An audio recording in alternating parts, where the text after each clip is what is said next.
बेटा, भोजन करते हुए तो जानवर की थाली को भी नहीं छीनते हैं। मैं तो फिर भी तेरी माँ हूँ। बेटा, क्या हमने इसी दिन के लिए तुझे पाल पोस कर बड़ा करके इस काबिल बनाया है कि तू समय आने पर अपने माँ बाप को जाहिल गंवार कहकर अपमानित करे? बेटा, मुझे 3 दिनों से बुखार आ रहा है। बहू से कितनी बार कहा डॉक्टर के पास ले चल या फिर बुखार की टैबलेट ही ला कर दे दे, लेकिन उसने ना ही टैबलेट ला कर दी और ना ही मुझे खाना दिया। इसलिए मुझे बहुत कमजोरी लग रही थी और आज थोड़ा ठीक लग रहा है तो मैं बरामदे में आकर बैठी थी कि बहू ने मुझे बर्तन धोने को कह दिया। मैंने मना किया तो पता नहीं उसने तुझसे क्या क्या कह दिया जो तू मुझ पर इतना गुस्सा कर रहा है। बेटा, ये खाना भी तो मैंने खुद ही निकाला है और देख ले कितना थोड़ा सा ही तो है, और अगर इतना थोड़ा सा खाना खा लूंगी तो तुम्हारा कुछ कम नहीं हो जाएगा। बेटा, अपनी इस बूढ़ी माँ पर रहम कर।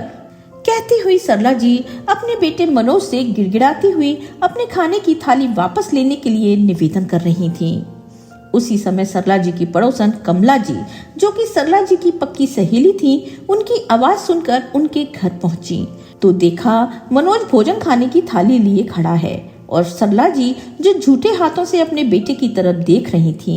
मनोज ने पड़ोसन के सामने बात का बतंगड़ बनाना ठीक न समझते हुए वो थाली अपनी माँ को दी और बोला, माँ, आपने सब्जी और मंगाई थी ना, ये लो मैं सब्जी ले आया हूँ। और आज की सब्जी कैसी बनी है माँ? कहते हुए वो कमला जी को बैठने के लिए कहकर अपने कमरे में चला गया, क्योंकि कमला जी की एक आदत थी, वो किसी के भी घर की बात को कहीं भी बढ़ा चढ़ा कर बताती थी और सरला जी के घर की तो वो एक एक बात जानती थी और उनका उद्देश्य अपनी सहेली को बचाना भी रहता था।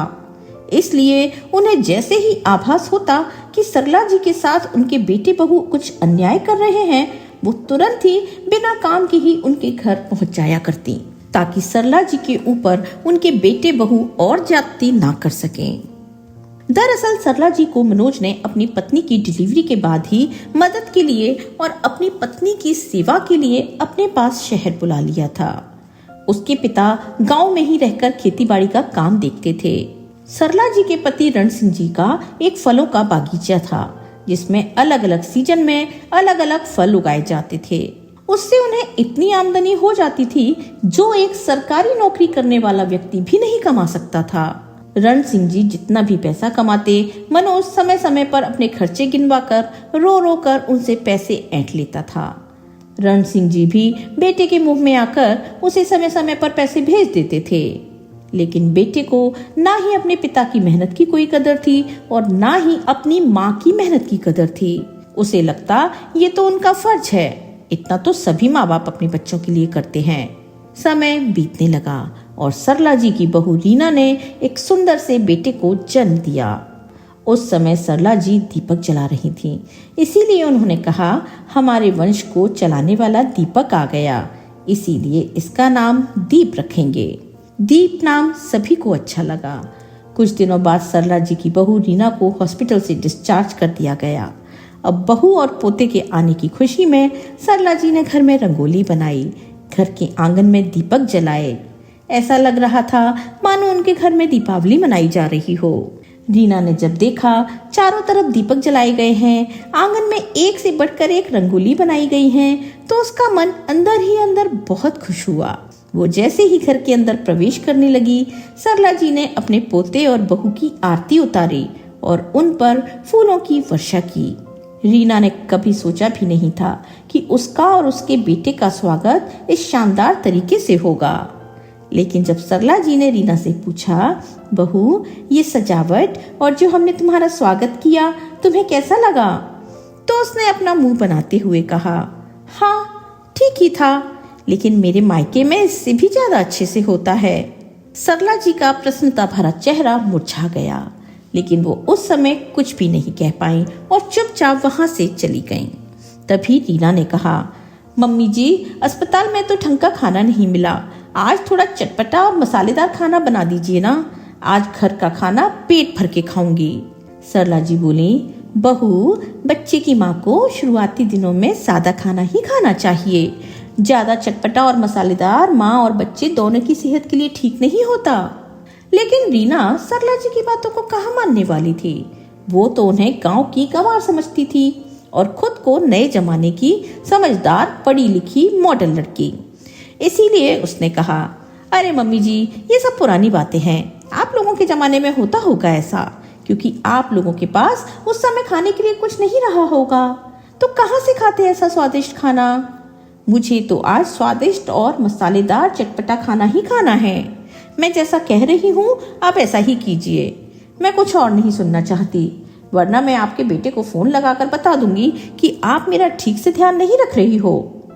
सरला जी मनोज के गुस्से को जानती थी और रीना के बारे में भी जानती थी। वो एक एक बात को बढ़ा चढ़ा कर बताती थी और मनोज बिना सच जाने उन पर भड़क उठता था। आज भी उसने पत्नी के भड़काने पर ही अपनी माँ के खाना खाते हुए भी थाली को छीन लिया था। इसीलिए सरला जी ने सोचा, इन मूर्खों के मुंह लगने से अच्छा है इन्हीं के अनुसार काम कर दिया जाए। आगे जो भी होगा इसके जिम्मेदार ये लोग खुद ही होंगे। ऐसा सोचकर उन्होंने रीना के लिए मसालेदार चटपटा खाना बना दिया। कई दिनों बाद ऐसा चटपटा खाना मिलने से उस दिन रीना ने पेट भर के खाना खाया और उंगलियां चाटते रह गई और कहने लगी, मम्मी जी, पेट तो भर गया लेकिन मन नहीं भरा। ऐसा लग रहा है और भी खा लूं, लेकिन इतना ज्यादा खा लिया है कि पेट में जगह ही नहीं है। सरला जी मन ही मन भगवान से प्रार्थना करती हैं कि हे भगवान, आजकल के इन बच्चों को कौन समझाए कि छोटे बच्चे के लिए कैसा खाना लाभदायक होता है। भगवान, आपसे विनती करती हूँ कि मेरे पोते को कोई नुकसान न हो। ये आजकल के बच्चे हमारी सुनते ही कहाँ हैं। सरला जी अपनी बहू और पोते के स्वास्थ्य को लेकर बहुत चिंतित थीं। सभी लोगों ने खाना खाया और सो गए। रात के करीब 2 बजे से बच्चे का रोना शुरू हो गया। रीना के पेट में भी जलन होने लगी। बच्चा बार बार पॉटी करने लगा और लगातार रोता रहा। रीना को भी लूज मोशन स्टार्ट हो गए। अब रीना को अपनी गलती समझ में आ रही थी कि उसने मसालेदार और चटपटी सब्जी खाकर कितनी बड़ी गलती कर दी है। लेकिन वो अपनी गलती ना मानते हुए अपनी सासू माँ पर भड़कते हुए बोली, मम्मी जी, क्या आपने धूप में बाल सफेद किए हैं? जो अभी मेरी डिलीवरी हुए 8 दिन भी नहीं हुए और मुझे आपने इतना मसालेदार चटपटा खाना खिला दिया। मैं मानती हूँ कि मैंने आपसे ऐसा खाना खाने के लिए जिद की, लेकिन आप बड़ी होने के नाते मुझे डांट कर मना भी तो कर सकती थी ना। कैसी माँ है आप? कहते हुए उसने अपने पति मनोज को भी अपनी सास के खिलाफ भड़का दिया कि तुम्हारी माँ हमसे उम्र में बड़ी है, उनका फर्ज बनता था हमें समझाने का, ना कि जैसा हमने कहा है वैसा ही करने का। तुम्हारी माँ सच में गांव की गंवार ही है। इन्हें कल ही गांव भेज दो। नहीं चाहिए ऐसी गंवार औरत मुझे मेरे घर में। पता नहीं मेरा बच्चा बड़ा होगा तो ये उसे अपने जैसे गांव की भाषा और गंवार जैसा ज्ञान देगी। सुबह होते ही वापस इन्हें इनके गांव भेज दीजिए। रीना ने जब ऐसा कहा तो मनोज को भी लगा कि वास्तव में माँ गांव में रही है तो इन्हें कुछ ज्ञान नहीं है, उन्हें बिल्कुल भी अकल नहीं है। रीना और अपने बच्चे की हालत को देखकर मनोज गुस्से से अपनी माँ को अनाप शनाप गालियां देने लगा। सुबह होते ही उन्हें गांव ले जाने के लिए जैसे ही घर से निकल रहा था कि उसी समय उसके पिता रण सिंह जी अपने पोते का मुंह देखने के लिए गांव से ढेर सारा राशन का सामान और फल लेकर उनके घर पहुंच गए। मनोज ने अपने पिता को अपने दरवाजे पर इतने सारे सामान के साथ देखा तो उसे लालच आ गया। उसने अपनी माँ से कहा, अरे माँ, देखिए ना, पापा तो हम सभी से, खासकर अपने पोते से मिलने खुद ही आ गए और आप जिद कर रही थी गांव जाने की। चलिए अपना सामान अंदर रख दीजिए और पापा के लिए चाय पानी का इंतजाम कीजिए। रण सिंह जी को देखकर सरला जी की आंखों में आंसू आ गए। रण सिंह जी ने उनके आंसू देख लिए थे, लेकिन उस समय उन्होंने कुछ नहीं कहा। सरला जी ने अपने आंसू पोंछे और अपना सामान अपने कमरे में रख दिया और फिर से रसोई में सबके लिए खाना बनाने में लग गईं। सरला जी ने फिर अपनी बहू से पूछा, बहू, तुम्हारे लिए क्या बनाऊं? तो बहू ने नाटक करते हुए कहा, क्या मम्मी जी, आप इतनी बूढ़ी हो गई हैं कि डिलीवरी के बाद माँ को क्या खाना चाहिए आपको नहीं मालूम क्या? सरला जी ने उस समय उसे कुछ भी जवाब नहीं दिया, जबकि सरला जी इसके पहले अपने मन से उसके लिए सादा खाना बनाती थी तो रीना ही उनसे कह देती थी, मम्मी जी, मेरे लिए कुछ भी मुझसे बिना पूछे मत बनाना, वरना मैं खाना ही नहीं खाऊंगी। अब बेचारी सरला जी करे भी तो क्या करें, उन्हें कुछ समझ में नहीं आ रहा था।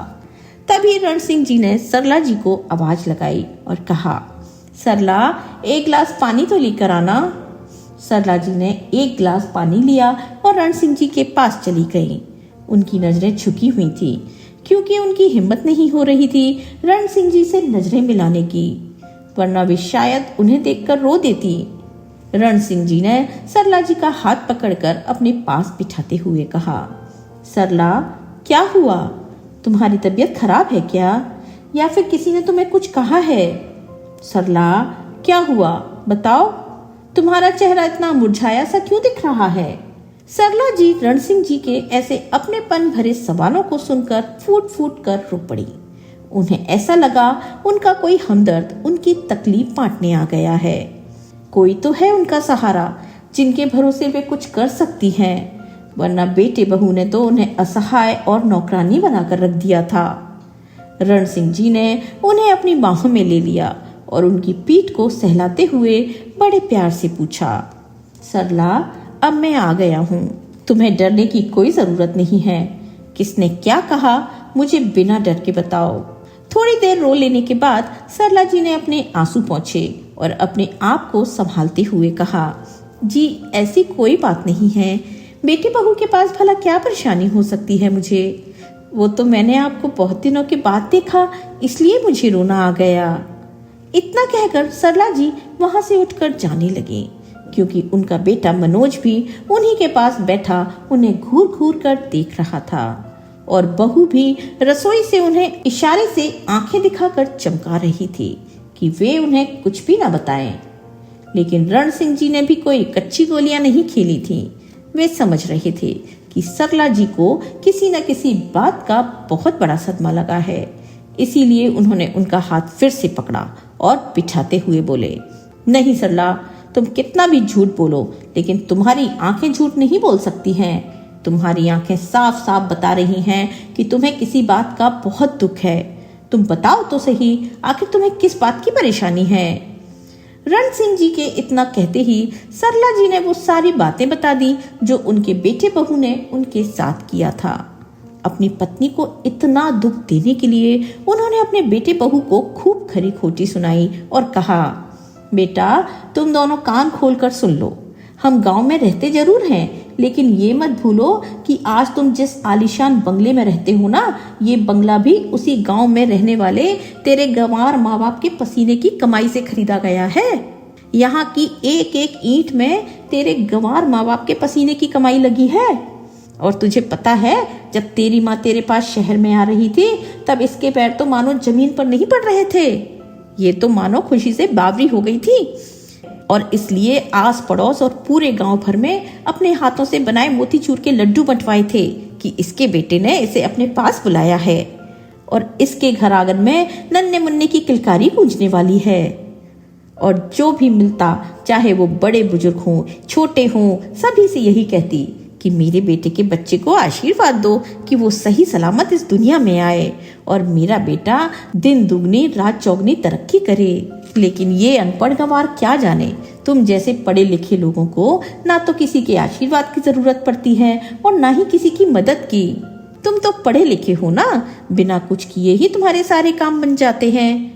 चलो सरला, मैं भी तो गांव का ही गंवार हूँ, इसलिए बेटे के मुंह में फंसकर इतना सारा सामान खुश होकर लाया था कि शायद मेरे बच्चों को इसकी जरूरत होगी। लेकिन मैं गलत था। ये लोग तो पढ़े लिखे हैं ना, ये लोग अनाज नहीं बल्कि पैसों को खाते होंगे, क्योंकि शहर में रहकर ये लोग खेती बाड़ी गोबर कचरा तो कुछ जानते नहीं है, सिर्फ पैसा ही जानते हैं, इसीलिए सिर्फ पैसा ही खाते होंगे। और मैं गांव का रहने वाला जाहिल गंवार नाहक यही सोच बैठा कि गांव के ताजे फल और सब्जियां शायद मेरे बच्चों को पसंद आएंगी। ये सोचकर यहाँ ले आया। माफ करना बेटा, मुझसे गलती हो गई, कहकर रण सिंह जी अपने बेटे बहू के सामने हाथ जोड़कर माफी मांगने लगे। मनोज दौड़कर अपने पापा के पैरों में गिरकर रोते हुए बोला, पापा मुझसे बहुत बड़ी गलती हो गई, प्लीज पापा मुझे माफ कर दीजिए। और रीना भी अपने ससुर जी से माफी मांगने लगी। तब रण सिंह जी बोले, अरे तुम लोग जिस देवी समान माँ के गुनाहगार हो उससे माफी मांगना छोड़कर मुझसे माफी मांग रहे हो। अगर तुम्हें माफी मांगनी है तो सरला जी से मांगो। अगर उन्होंने माफ कर दिया तो समझो मैंने भी माफ कर दिया।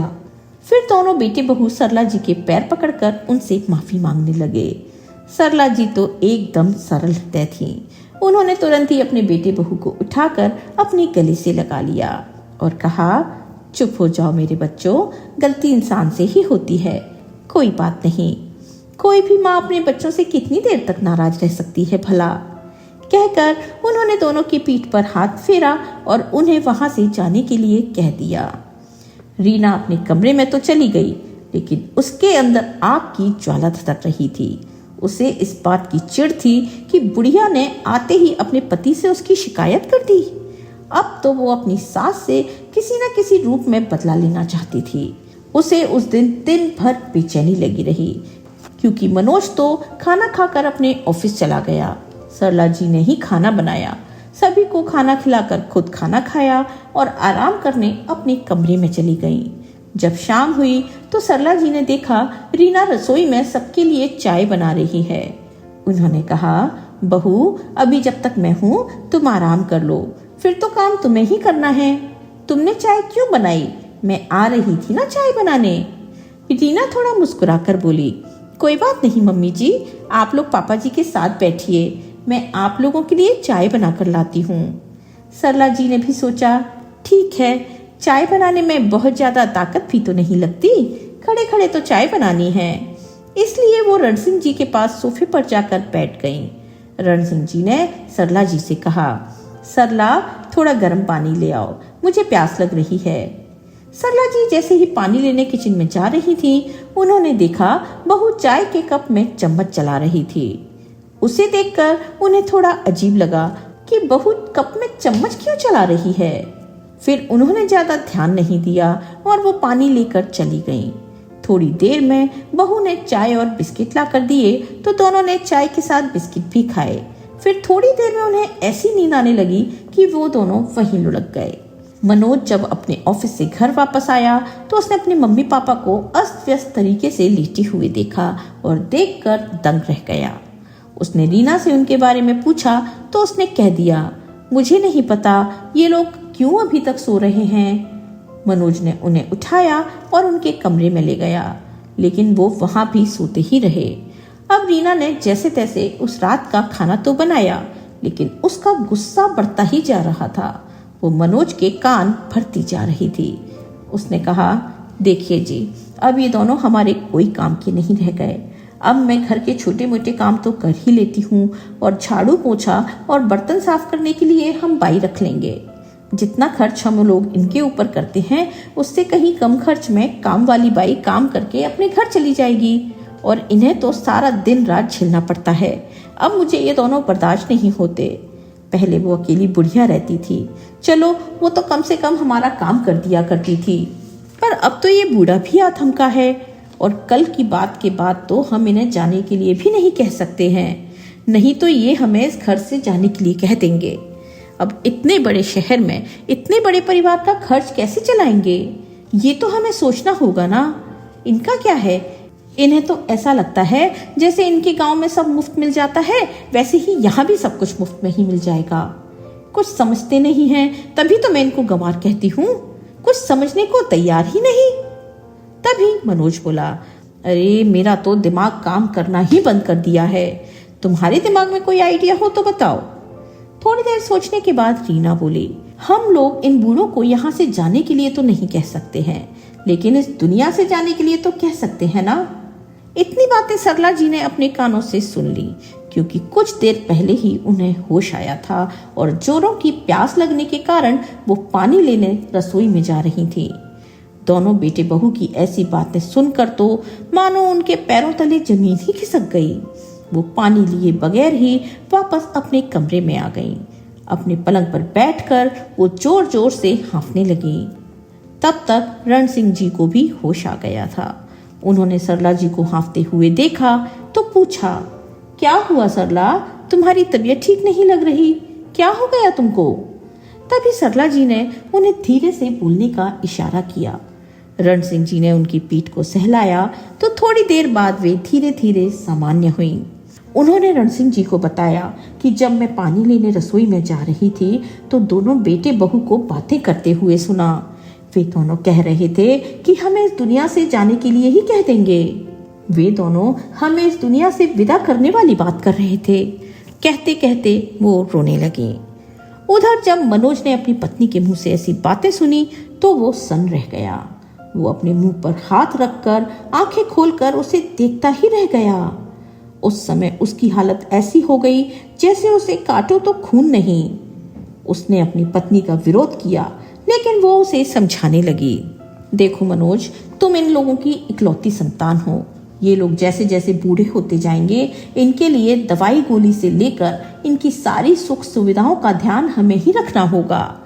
तब हम इनकी सेवा करेंगे या अपने बच्चों की पढ़ाई लिखाई की तरफ ध्यान देंगे।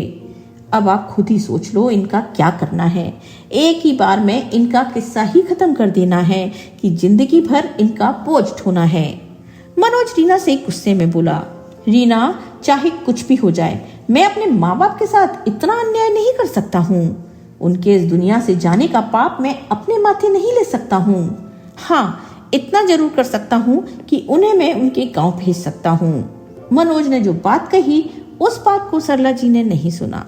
वो रीना की बातें आधी अधूरी सुनकर अपने मन में भ्रम पाली वहां से चली गई थी। अब तो रण सिंह जी ने सोचा, क्यों ना बेटे बहू को बताए बिना ही हम अपने गांव चले जाएं, और चाहे कुछ भी हो जाए हम कभी इनके पास वापस ना आए। ये सोचकर दोनों रातों रात गांव जाने के लिए निकल गए। सरला जी का सामान तो पहले से ही पैक था, इसलिए वो दोनों तुरंत ही गांव के लिए निकल गए। वे दोनों रात के अंधेरे में अंदाजा लगाकर आगे बढ़ ही रहे थे कि इत्तेफाक से एक ऑटो वाला उन्हें मिल गया। उस ऑटो वाले ने उन्हें बताया कि वो अपनी बेटी के घर कुछ सामान पहुंचाने के लिए आया था। वो उसी शहर में रहता है और वो अपने घर जा रहा है, इसलिए उसने उन दोनों को बस स्टैंड तक पहुंचा दिया। रण सिंह जी और सरला जी ने उसे ढेर सारा आशीर्वाद दिया और कुछ रुपए भी दिए। उस ऑटो वाले ने उन्हें बताया कि भगवान ने उन्हें अपने दूत के रूप में भेज दिया है, क्योंकि उस ऑटो वाले को पैसों की सख्त जरूरत थी, क्योंकि उसकी पत्नी को अस्थमा का अटैक आया था। वो अपनी बेटी के घर मदद मांगने ही गया था, लेकिन उसकी सास ने इतनी खरी खोटी सुनाई कि वो कुछ नहीं कह पाया और बिना कुछ कहे ही चला आया। लेकिन जितना पैसा मुझे चाहिए था आपने मुझे दे दिया, आपका बहुत बहुत धन्यवाद, कहकर वो ऑटो वाला वहां से चला गया। रण सिंह जी बोले, देखो सरला, हमारा रातों रात बाहर निकल जाना भी कितना अच्छा हुआ। हमारे कारण आज किसी की जान भी बच सकती है। वे दोनों सुबह होने का इंतजार करने लगे। जैसे ही सुबह हुई, दोनों अपने गांव जाने वाली बस में बैठकर चले गए। मनोज ने देखा मम्मी आज अभी तक नहीं उठी हैं, ना ही पापा उठे हैं, तो वो उनके कमरे में गया ये देखने कि अभी दोनों क्या कर रहे हैं। वहां जाकर देखा तो दोनों वहां से गायब थे। उसे समझ में नहीं आ रहा था कि मम्मी पापा आखिर कहाँ चले गए हैं। उसने रीना को जाकर बताया तो रीना तो मन ही मन खुश हो गई कि चलो दोनों बूढ़े बुढ़िया से बिना कुछ किए ही छुटकारा मिल गया। लेकिन मनोज ने अपने गांव के मुखिया चाचा को फोन लगाकर पूछा तो उसने बता दिया कि उसके माँ बाप अपने घर पहुंच गए हैं। तब उसकी जान में जान आई। पर रीना ने जब ये समाचार सुना तो उसे बिल्कुल भी अच्छा नहीं लगा। कुछ दिनों बाद वो मनोज के साथ अपने सास ससुर के घर गई और उनके पैरों में गिरकर उनसे माफी मांगने लगी और बोली, मम्मी जी, पापा जी, मुझे माफ कर दीजिए। मैंने आप लोगों के साथ बहुत ही गलत व्यवहार किया है, लेकिन आप लोगों के वापस आ जाने के बाद मुझे पता चला कि बुजुर्गों का क्या महत्व होता है। आपके वापस आ जाने से मैं दीप की परवरिश अच्छे से कर ही नहीं पा रही हूँ, इसलिए आपसे विनती करती हूँ कि आप लोग हमारे साथ चलिए और वहीं रहिए। रण सिंह जी थोड़े व्यावहारिक आदमी थे, इसलिए उन्होंने कहा, बहू, तुम्हें समय रहते अपनी गलती का एहसास हो गया, ये अच्छी बात है, लेकिन अभी हम लोग तुम्हारे साथ नहीं आ सकते हैं, क्योंकि अभी हमारे खेत में फलों को तोड़कर मंडी भेजने का काम जोर शोर से चल रहा है। जैसे ही हमें फुर्सत मिलती है हम इस बारे में सोचेंगे। वहीं सरला जी का मन पोते में लगा हुआ था, इसलिए वो बार बार रण सिंह जी को बेटे के पास जाकर रहने की जिद कर रही थीं। तो रण सिंह जी ने भी सोचा सरला की इच्छा है बेटे के पास रहने की, तो उन्होंने फिर से उन्हें शहर भेज दिया। अब तो रीना को मुफ्त की नौकरानी मिल गई थी। रीना सरला जी की इतनी तारीफ करती कि वो उनकी तारीफ करते करते सारे काम करवा लेती। सरला जी भी खुशी खुशी उसका काम ये सोच कर देती कि अपने ही तो बेटे बहू हैं, तो अपने घर में काम करने में कैसी शर्म। दिन बीतते रहे, रीना सरला जी के पास हमेशा पैसों का रोना रोती रहती और सरला जी अपने पति रण सिंह जी से कहकर पैसे मंगवाती रहती। जब तक रण सिंह जी पैसे भेजते रहे तब तक तो रीना सरला जी के साथ बहुत अच्छा व्यवहार करती रही। एक दिन बगीचे में खड़े रण सिंह जी के पैर के नीचे एक पका हुआ फल आ गया, जिससे फिसल कर वो ऐसे गिरे कि उनकी कमर की और घुटने की हड्डी फ्रैक्चर हो गई। आनन फानन में उन्हें शहर लाया गया। अब तो रीना को लगा कि उसके घर में आपत्ति आ गई। अब उसका रवैया अपने सास ससुर के प्रति धीरे धीरे फिर बदलने लगा। वो सरला जी के हर काम में कुछ न कुछ गलतियां निकालने लगी। एक तरफ से तो सरला जी अपने पति के स्वास्थ्य को लेकर परेशान थी, तो दूसरी तरफ अपनी बहू के रवैये से परेशान थी। इसलिए न चाहते हुए भी उनसे गलतियां हो जाया करती थीं, जिसका रीना भरपूर फायदा उठाती थी।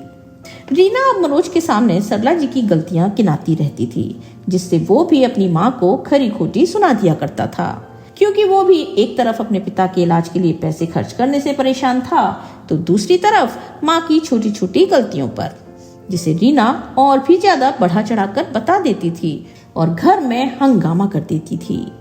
कुछ दिन अस्पताल में रखने के बाद रण सिंह जी की छुट्टी कर दी गई। अब हर 7-8 दिनों के बाद रण सिंह जी को चेकअप के लिए बुलाया जाता था, जिससे डॉक्टर की फीस, दवाई का खर्च के साथ साथ अस्पताल आने जाने का खर्च भी लगता था, जो रीना को बहुत अखरता था। कुछ दिनों तक तो उसने जैसे तैसे अपने सास ससुर को खाना पानी दिया, लेकिन धीरे धीरे ना तो वो घर के कोई काम करती थी और ना ही अपने सास ससुर को चैन से रहने देती थी। जैसे ही मनोज अपने ऑफिस जाता तो कुछ ना कुछ उल्टा सीधा कहकर उनके पीछे पड़ जाती। उसका बेटा दीप ये सब सुनता तो वो भी अपनी माँ से डरा सहमा रहने लगा था और उसे जैसे ही मौका मिलता वो अपने दादा दादी के पास जाकर दुबक जाता। लेकिन रीना की उसके ऊपर नजर पड़ते ही वो अपने सास ससुर को भी खरी खोटी सुनाती और दीप को भी गुस्से में आकर मार देती थी और उसे सख्त हिदायत देती कि वो उनके पास कभी न जाए। एक दिन सरला जी अपने पति रण सिंह जी को अस्पताल लेकर गई हुई थी। रीना ने अपने कीमती जेवर उनके बैग में रख दिए और शाम को मनोज से कहा कि उसकी एक सहेली के घर पार्टी में जाना है। लेकिन जब उसने अपनी अलमारी में मनोज के सामने गहने ढूंढे तो उसे नहीं मिले। फिर क्या था, उसने घर में हंगामा मचा दिया कि मेरे गहने नहीं मिल रहे हैं। उसने अपनी अलमारी के सारे कपड़े इधर उधर फेंक दिए। फिर वो सीधे अपनी सास के कमरे में गई और बोली, मम्मी जी मेरे गहने नहीं मिल रहे, कहीं आपने तो नहीं देखे? मनोज उसे मना करता रहा कि वो उसकी मम्मी से ना पूछे, लेकिन वो नहीं माने और सीधी सरला जी का बैग चेक करने लगी। जब उसने उनके बैग से कपड़े निकालकर बाहर फेंके तो कपड़ों के साथ गहने भी गिर गए। फिर तो रीना आग की तरह अपनी सास के ऊपर बरस पड़ी। उन्हें इतना जलील किया कि उन्हें अपनी सफाई देने का एक मौका भी नहीं दिया। और जब मनोज ने ये सब अपनी आंखों से देखा तो वो भी अपने मम्मी पापा से नफरत करने लगा और उन्हें तुरंत घर से निकल जाने के लिए कह दिया।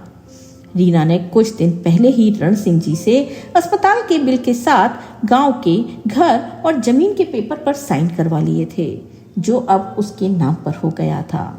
इस बात का पता उन्हें तब चला जब मनोज ने उन्हें अपने घर से निकल जाने के लिए कह दिया। तब उसने कहा, आप लोग भूलकर भी अपने गांव मत जाइएगा, क्योंकि वहां की सारी प्रॉपर्टी तो आपने मेरे नाम कर दी है। अब रण सिंह जी को समझ में नहीं आ रहा था कि वे कहाँ जाएं और क्या करें। फिर भी जब बेटे ने घर से चले जाने के लिए कह दिया तो दोनों बुजुर्ग दंपति घर से निकल गए और धीरे धीरे सुनसान सड़क पर रात के अंधेरे में चलने लगे। कुछ दूर जाकर वे एक होटल के पास जाकर रुके। उस होटल का मालिक कह रहा था, आजकल के लड़कों को क्या हो गया है, बहुत छुट्टी मार रहे हैं, इतना बड़ा ऑर्डर आया है और काम करने वालों की कमी है। तभी सरला जी ने उस होटल के मालिक से कहा, भाई साहब, आप बुरा ना माने तो क्या हमें काम मिल सकता है? होटल के मालिक ने उन दोनों की हालत देखी तो कहा, आप दोनों अपनी हालत तो देखिए, आप क्या काम करेंगे? तभी सरला जी बोली, भाई साहब, अगर हमें काम मिल जाए तो आपकी बड़ी मेहरबानी होगी। जब तक आपका नौकर नहीं आ जाता तब तक ही रख लीजिए, फिर चाहे तो निकाल दीजिएगा। होटल के मालिक को काम करने वाले की जरूरत थी, इसलिए उन्हें काम पर रख लिया। रण सिंह जी व्यापारी आदमी थे, इसलिए उन्हें बैठे बैठे काउंटर का काम दे दिया गया। और सरला जी को खाना बनाना बहुत अच्छा आता था, इसलिए वो रसोई में चली गईं। अब उस होटल के मालिक का काम बहुत अच्छी तरह से चलने लगा। हिसाब किताब में भी कोई फर्क नहीं पड़ता था। अब उनके रहते उस होटल के मालिक ने कुछ ही दिनों में छोटे से होटल की जगह बड़ा सा रेस्टोरेंट खोल लिया। अब उस रेस्टोरेंट का नाम बहुत चलने लगा था।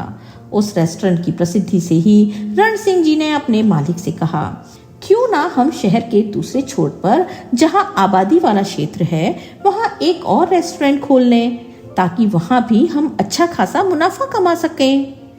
मालिक बहुत ही नेक दिल का आदमी था।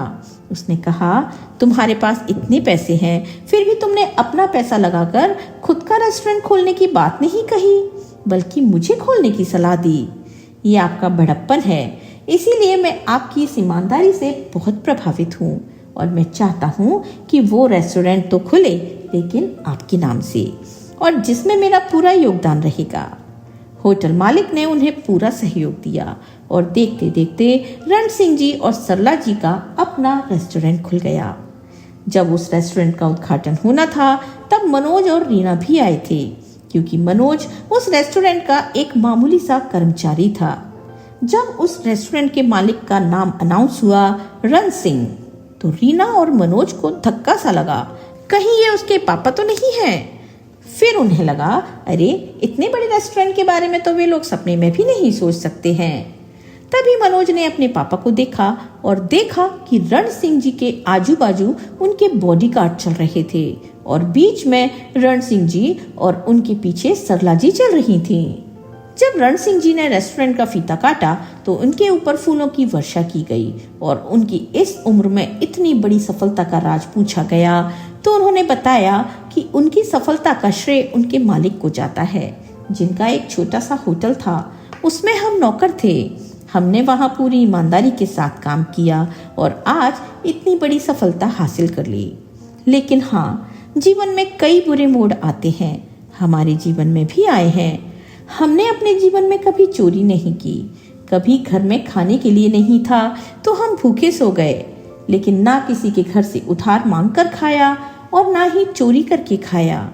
कभी कोई हमारे अपने हुआ करते थे जिन पर हमने पूरा विश्वास किया था, उन्होंने हमें चोर साबित किया और धोखे से हमारा सब कुछ हड़प लिया।